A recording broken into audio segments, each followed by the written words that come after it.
To my YouTube channel unique classes. तो आज हम करने वाले हैं मलबे का मालिक। ये आपका जो दिल्ली यूनिवर्सिटी या फिर सोल से कर रहे हो, एनसी वेब से कर रहे हो, किसी में भी अगर आपका हिंदी ए जो है आपका सब्जेक्ट है जिसमें आपका चाहे सेमेस्टर 3 में आ रहा हो चाहे 4 में आ रहा हो, ठीक है, तो उसमें जो मलबे का मालिक आपका ये टॉपिक आ रहा है या फिर किसी भी अदर जो भी एग्ज़ाम है जिसमें आपका मलबे का मालिक टॉपिक आ रहा है, तो ये जो है अगर आपने ना भी पढ़ा हो, रीडिंग नहीं कर पाए हो इसकी, वैसे तो ये बहुत बढ़िया जो स्टोरी है वो रही है। तो आप जो है इससे रिलेटेड जितने भी क्वेश्चन आने वाले हैं आप उसे सॉल्व करके आ सकते हो, ये 100% गारंटी है मेरी। और इसके साथ मैं आपको बता दूं, हमने और भी चैप्टर हिंदी ए को लेकर बनाए हैं। आप जो है डिस्क्रिप्शन बॉक्स चेक कर सकते हो, प्लेलिस्ट का लिंक जो है आपको मिल जाएगा और जाकर आप देख सकते हो। जैसे जुलूस हो गया, इसके साथ साथ और भी चैप्टर्स आपके बनाए गए हैं, ठीक है। तो अब देखिए यहाँ पे मलबे का मालिक, जो ये मलबे का मालिक है, ये कहानी आखिरकार है क्या।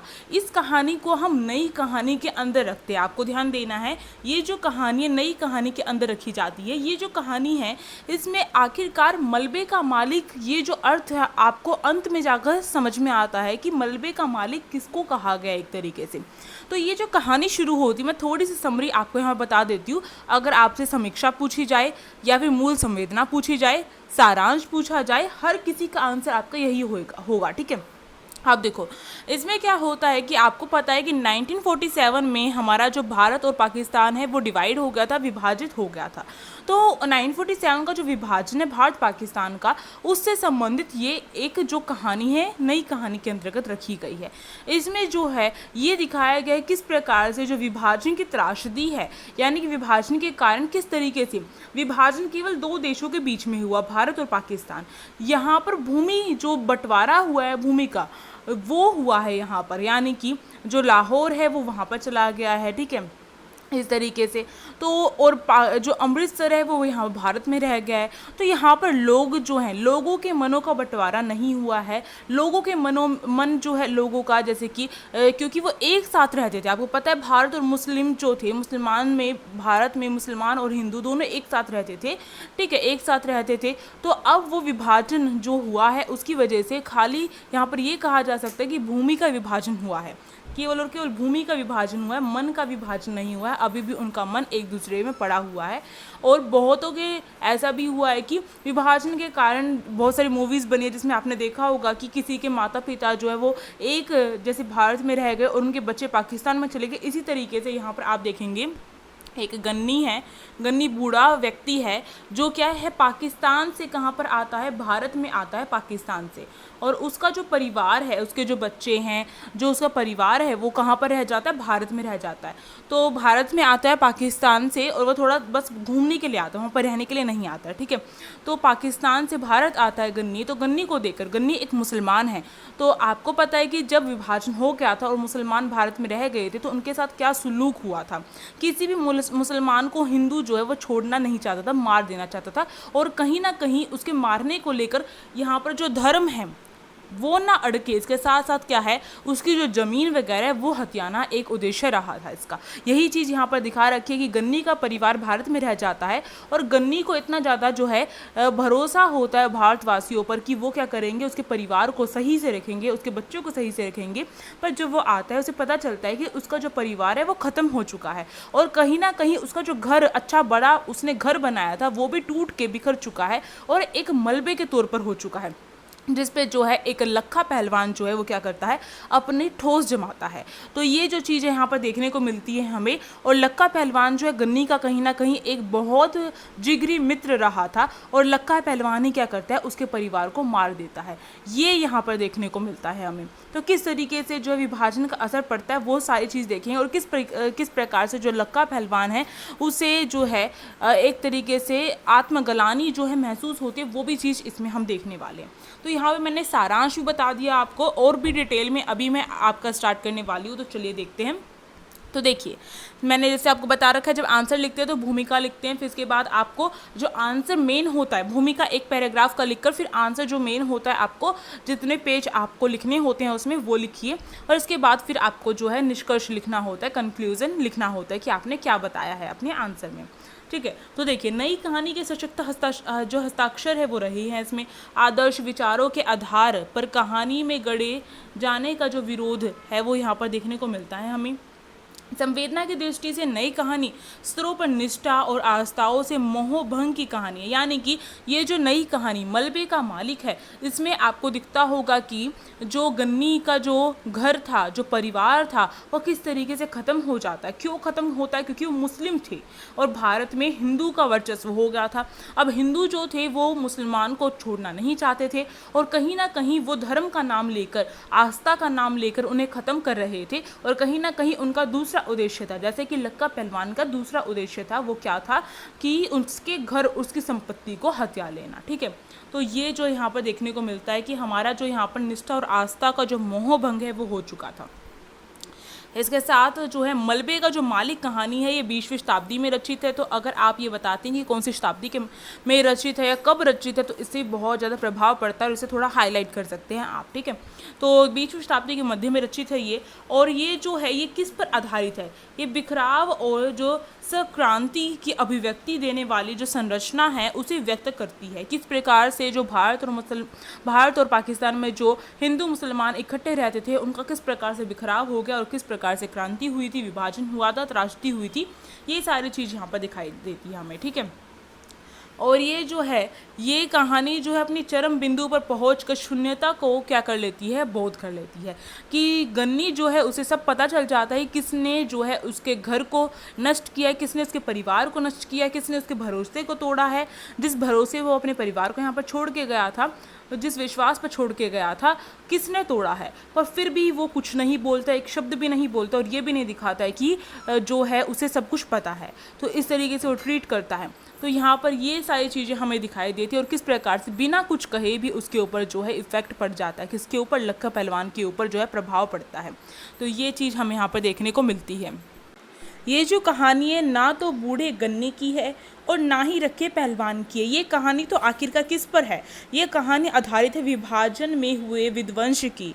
विध्वंस के बाद जो बचे हुए अवशेष है, जिसे मलबे का मालिक कहा गया है, उस मलबे की कहानी है। तो एक तरीके से किस प्रकार से जो विश्वास वगैरह है वो सारे इस विभाजन की त्रासदी में बिखर जाते हैं, उन सब की कहानी है। तो ये लाइन अगर आप लिखते हैं तो आंसर में 4 चांद लग जाते हैं। ठीक है, इसके बाद देखिए हमारा जो प्रश्न है किसी भी तरीके का आया है, ये भूमिका, ये इंट्रोडक्शन अगर आप लिखेंगे तो बेस्ट आंसर होगा और ये आंसर लिखेंगे तो अच्छा रहेगा।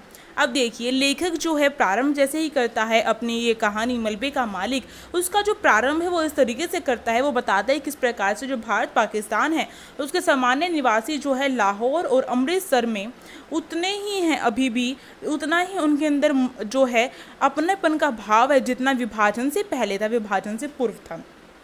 धरती का विभाजन हुआ है, लेखक का मानना है 2 देशों का विभाजन हुआ है, राजनीतिक सीमाओं का विभाजन हुआ है, पर दिलों के नक्शे वैसे की वैसे ही अभी भी। हिंदू और मुस्लिम के बीच उस सांप्रदायिक जो विध्वंस रहा है उसमें अविश्वास जो है वो उपजा है। तो एक ये प्रभाव पड़ा है। ठीक है, जिस वजह से आप देख सकते हैं किस प्रकार जो है धर्म के नाम पर जो है गन्नी के परिवार को ख़त्म कर दिया जाता है। लेखक उसकी जो झलक है वो बिल्कुल चुपके से देकर चला जाता है, जो इसका स्टार्टिंग में जब वह शुरू करता है मलबे का मालिक। जब वह जो गली में गन्नी जो होता है वो आता है तो गन्नी को देखकर जो एक माँ होती है अपने बच्चे को कहती है कि तू जो है चुपचाप जो है ये खाना खा ले, वरना जो ये मुस्लिम हैं जो आ रहे हैं वो तुझे उठा लेंगे। रोते हुए देखकर बच्चे को कहती है कि तू चुप हो जा, वरना ये जो मुस्लिम है तेरे को ले जाएंगे। यानी कि यहाँ पर मुसलमान, जैसे कि बच्चों को डराया जाता था कि जो हैवान है वो आएगा और उनको ले जाएगा, इसी तरीके से अब मुसलमानों के इस तरीके से देखा जाता है। और जैसे ही गन्नी जो है गली से गुजरता है वैसे ही वहाँ पर भगदौड़ मच जाती है। उन्हें ऐसा लगता है कि वहाँ पर हमारे भाई बंधु ना आकर वहाँ पर कौन आ गए हैं। ठीक है, इस तरीके से दिखाया गया है कि कितना परिवर्तन हो गया है। इसको देखकर गन्नी भी यहाँ पर चौंक जाता है। और इसके बाद जो कहानी की जो संवेदना है वो दूसरा जो इसका वो रूप होता है वो प्रारंभ होता है इसके बाद, जब मनोरी जो है वो गन्नी को, जो मनोरी एक व्यक्ति होता है वो गन्नी मियाँ को क्या करता है, उसके मकान के पास लेके जाता है, मकान के मलबे के पास। मकान तो नहीं बचा, वो मलबा है, जैसे मैंने आपको बताया मकान नष्ट कर दिया गया था, तो मलबे के पास लेकर जाता है और वहाँ पर जाकर गन्नी खड़ा होता है, जली हुई चौखट को देखता है वो, और फिर उसे पकड़कर गन्नी बैठ जाता है। और उन्हीं दिनों कत्ल जो किए गए उसके परिवार है, उसका जो बेटा, आपको ध्यान रखना है गन्नी का बेटा कौन था, चिराग चिराग दिन उसका जो बेटा है वो रहा था, उसकी याद में उस मलबे की जो लकड़ियां हैं उसे देखता है। तो इस तरीके से जो है एक पिता की जो अंतर आत्मा है उसे ठेस पहुंचती है कि अपने जो बेटे को, उसके परिवार को छोड़ के गया था, जिसके भरोसे छोड़ के गया था, आखिरकार उसने ऐसा कर दिया। कहीं ना कहीं उसे अनुमान हो जाता है, उसे पता लग जाता है। उसके जो रेशे होते हैं लकड़ियों के, उसे जो झाड़ता है, उसके बिखराव देखता है। उस समय जो सुंदरतम जो ढहने का जो प्रतीक है वो यहाँ पर एक तरीके से बन जाता है। बूढ़े गन्नी का जो परिवार है वो कत्ल किए जाने का जो दृश्य है उसकी आंखों के सामने आ जाता है जैसे जैसे उसे कहानी बताई जाती है। ठीक है, तो यहाँ पर ये सब कुछ बताया गया है कि किस तरीके से जो है उसे जो है आघात होता है। और रखे पहलवान जैसे भरोसे, क्योंकि रखे पहलवान पे उसने भरोसा किया था कि वो जो है उसके परिवार को, उसके बेटे को, उस बेटे के परिवार को कुछ नहीं होने देगा, वही ऐसा बन के निकल आएगा। उसे ये मालूम नहीं था। वह भी जो मकान को हड़पने की जो नीयत, रखे पहलवान की जो नीयत थी वो कैसी थी कि मकान को वो हड़प ले, और उसी की वजह से जो है वो हमेशा जो है उसने उनका साथ दिया जो उसके मकान को तोड़ने आए थे। ठीक है, और यहाँ तक कि मकान तो नहीं बचा, मकान तो टूट गया, क्योंकि वो मुस्लिम जो परिवार है उसका घर था। तो एक तरीके से जो समाज उससे डरता हुआ जो रखे है वो कुछ नहीं बोल पाया और मकान टूट गया। पर उसके बाद जो इसका मलबा है, मलबा बचा हुआ था मकान का, जो बचा हुआ जो भी ईंट वगैरह, मिट्टी वगैरह, उसे मलबा कहा जाता है, उस पर वो ठोस जमाता है अपनी, वहाँ पर अपनी भैंस वगैरह बांधता है, वहाँ पर उस ज़मीन पर अपनी ठोस जमाता है। ठीक है, तो यहाँ पर दिखाया गया है कि किस प्रकार से जो इंसानियत है वो हैवानियत में बदल जाती है, ये चीज़ यहाँ पर दिखाई गई है। वह सारा चित्रण उन स्थितियों के प्रति पाठक के मन में एक आक्रोश जगाकर एक मानवीय संवेदना प्रकट करता है। तो ये मूल संवेदना का प्रश्न आएगा तो इस तरीके से आप यहाँ पर बता सकते हैं। ठीक है, इसके पश्चात अगर कहानी की संवेदना की बात की जाए तो इसका जो तीसरा आयाम है वो शुरू होता है जब मलबे का जो मालिक होने का जो दम पालने वाला है, जैसे मैंने कहा रखे जो है मलबे का मालिक होने का जो है ठोस दिखाता है, दम दिखाता है। तो और रखे और गन्नी मियाँ की जब मुलाकात होती है, ये बड़ा जो है इसमें संवेदना प्रकट होती है और किस प्रकार से जो रखे है उसका हृदय परिवर्तन होता है। यहाँ पर ये चीज़ यहाँ पर दिखाई देती है। इन दोनों की दोस्ती, इन दोनों की जो यहाँ पर मुलाकात होती है, और गन्नी का जो बेटा चिराग रहा है, चिराग का दोस्त कौन रहा है? रखे रहा है, आपको ध्यान रखना है।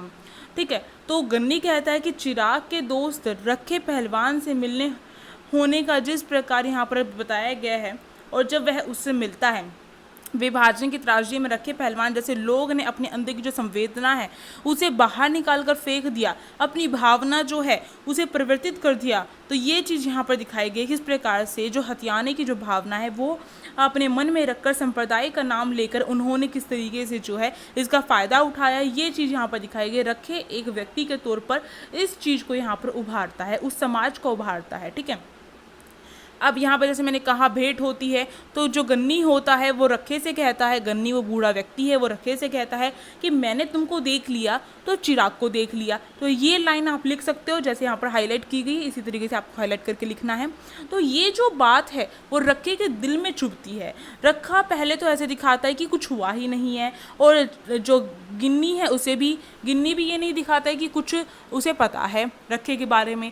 तो वो इस तरीके से बोलता है कि मैंने तुमको देख लिया, तो जैसे अपने चिराग को देख लिया। ठीक है, तो यहाँ पर ये जो बात है उसे जो रखी है उसका जो मन है वो अशांत हो जाता है। उसे ऐसा लगता है कि चिराग को मारकर उसने कोई गलती की है।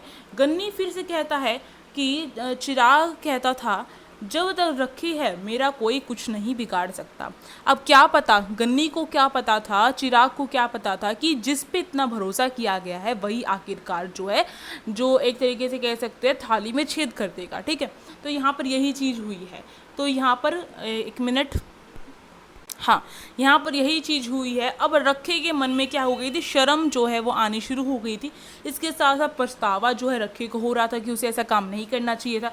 गलानी हो रही थी, जैसे हमने जुलूस कहानी में देखा था कि गलानी जो है एक व्यक्ति का हृदय परिवर्तन कर सकती है। अगर कोई व्यक्ति किसी को दंड भी दे दे तभी भी जो है उसका हृदय परिवर्तन नहीं हो सकता। पर अगर कोई व्यक्ति गलानी होती है उसे, यानी कि उसे अपने आप में पछतावा होता है, उसे शर्म आती है, साथ ही साथ उसे खुद महसूस होता है कि ये काम जो किया है उसने बहुत घटिया किया है, तो ये जो चीज़ है इसका एहसास ही जो है उसे गलानी कहा जाता है। और ये शब्द आप जुलूस कहानी में प्रयोग करेंगे और यहाँ पर प्रयोग करेंगे तो आपका आंसर जो है अच्छा रहेगा। ठीक है, तो ये जो 3 भाव है रखे के मन में आते हैं और इसकी वजह से थोड़ा उसे और भी ज़्यादा बुरा लगता है। अब जो है मलबे का जो मालिक गन्नी है उसका जो स्वागत के समय जो रहा था, यानी कि रखे ने जब मलबे के मालिक गन्नी का स्वागत किया था और अब जब वह गन्नी की विदा कर रहा है, यानी कि उसे वापस भेजा विदा कर रहा है गन्नी का, तो उस टाइम पर बहुत अंतर हो गया था। यानी कि जो मुद्राएं थी उसकी रखे की वो बिल्कुल चेंज हो गई थी यहाँ पर। तो ये चीज़ दिखाई गई है इसमें। और इस प्रकार जो कहानी है उसमें सांप्रदायिकता की जो एकता है उस पर विचार दिखाया गया है, किस प्रकार से उसमें जो परिवर्तन हो गया है। ठीक है, अब देखिए इसके पश्चात जो राकेश, आपको पता है राकेश ने जो रखे अपने व्यवहार यहाँ पर बता रखा है किस प्रकार से जो रखे है।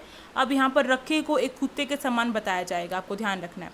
और ये बहुत इंपॉर्टेंट हो जाता है, क्यों? क्योंकि रखे जो है उस मलबे पर जाकर देखता है, क्योंकि उसे आत्मगलानी वगैरह हुई थी, तो मलबे के पास जाता है तो वो देखता है उसको एक कुत्ता बैठा हुआ है और कुत्ता भी क्या कर रहा है, उस मलबे को हथियाने के लिए उसे बैठा हुआ दिखाया गया है एक प्रतीक के तौर पर। और ये जो कुत्ता है वो रखे के समान दिखाया गया। रखे को एक कुत्ते के प्रकार में बताया गया है कि कुत्ता जो होता है रखे के पीछे भागता और रखा आगे भागता हुआ जाता है। तो यहाँ पर ये दिखा रखा है कि कुत्ता जो है, क्योंकि हैवानियत यहाँ पर दिखाई गई है, तो ये चीज़ जो है एक रखा जो इंसान है उसके अंदर इंसानियत नहीं रही है, वो एक कुत्ते की तरीके से यहाँ पर दिखाया गया है कि इंसानियत ख़त्म हो चुकी है, हैवानियत है रखे के अंदर। तो ये चीज़ यहाँ पर दिखाई गई है, आप यहाँ पर देख सकते हैं। और इसी के साथ जो है आपका ये जो कंप्लीट होता है। और आई होप आपको ये अच्छा लगा हो। अगर अच्छा लगा हो तो like, share and subscribe my channel. And इसके बाद आप क्या कर सकते हैं, प्लेलिस्ट को चेक कर सकते हैं, लिंक डिस्क्रिप्शन बॉक्स में है। और कमेंट करके ज़रूर बताना है कि वीडियो कैसी लगी है और अपने दोस्तों के पास ज़रूर शेयर करना जिसे ये जो चैप्टर है इसके बारे में अच्छे से चीज़ें नहीं मिल रही है। अब हम मिलेंगे नेक्स्ट जो भी वीडियो आप बोलेंगे उसमें, देखते हैं। तो तब तक के लिए आप पढ़ते रहिए और आपका एग्ज़ाम अच्छा जाएगा। All the best.